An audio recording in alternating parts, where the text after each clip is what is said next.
How to Find a Party is an EP that I released about 6 months ago.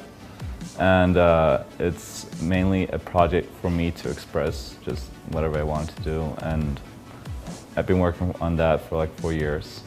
And it felt really fun to do something where I don't have to take directions from my director or producer or another artist, and just where I can live out my crazy, weird fantasies.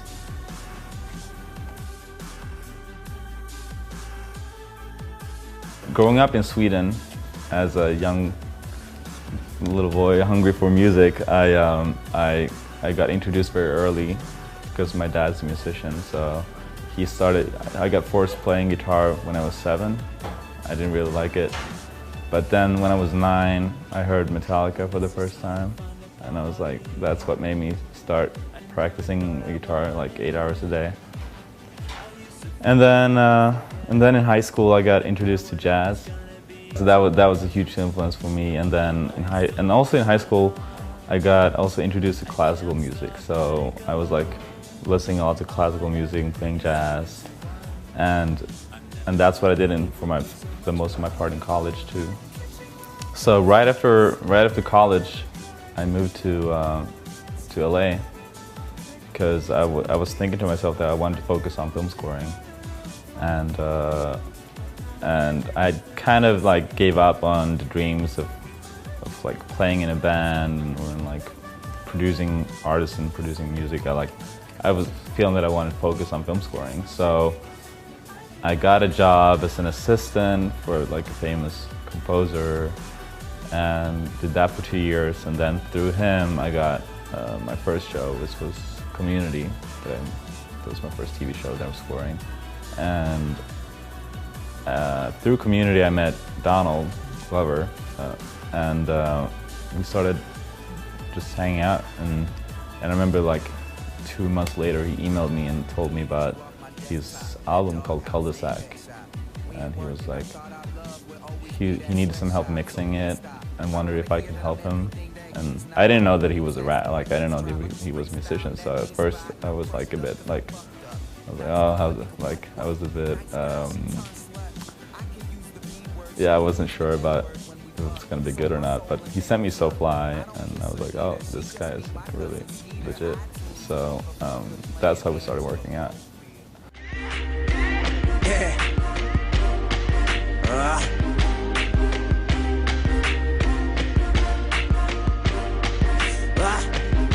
Okay, I'm down with the black girls of every single culture. Filipino, Armenian girls on my sofa. Yeah, I like a white girl. Sometimes we get together, need a thick chick though. So it's black and yellow, love is... So when me and Donald did camp, it was very, I think we started out in March or yeah, like somewhere like early last year, January maybe. And I think we started working late nights because he was coming to my studio right after shooting Community.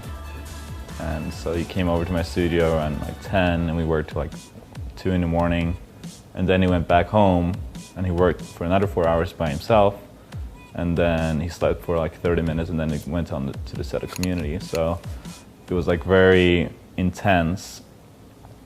And then we had the summer, and then went on tour with Childish Gambino. We went on tour for 3 months. And then we came back and we had like 2 months of summer. So I think we worked like every day almost. And it was really fun, but like really intense too. Yeah, I think the process of the royalty mixtape was that Donald wanted to do something that was a bit different from camp, and he wanted to. I think he felt a bit that people didn't respect his ability to like actually like being a great rapper, and like so he wanted to prove that he can, like, by getting more features with like artists that like people respect a lot, and also like trying to like work with like different producers. Like he did 3 songs with Beck, which is like pretty cool, and then like we had like Boy Wonder on a couple of tracks, and Tina Fey.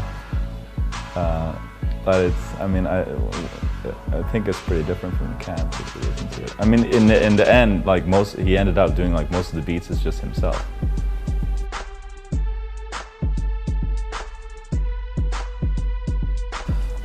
Being on tour with Childish Gambino has been really fun.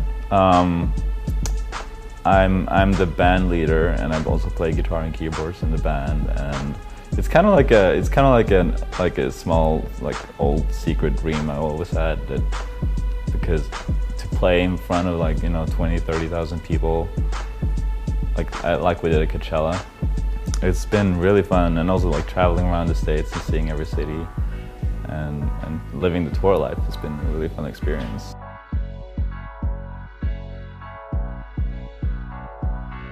I'm really excited about. So in the future, as of now, I'm really excited about. I'm scoring this feature called Fruitvale Station, which is one of my best friends. That's his first feature that he's directing, and it's about the shooting of Oscar Grant in Oakland, 2008. And it's like a real life story, and it's with Michael B. Jordan and Octavia Spencer, and Forrest Whitaker is producing it.